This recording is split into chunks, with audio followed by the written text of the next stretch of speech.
Ay nako, Yari na naman sila. Marami na namang pahinga.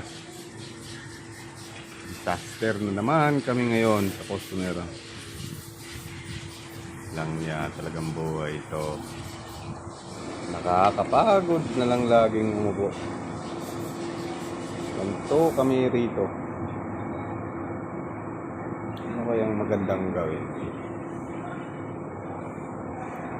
Upo, waiting sa customer. Ang buhay ng OFW. Kaya kami ngayon nandito para may maipadala sa aming pamilya. Waiting for nating na naman sa customer.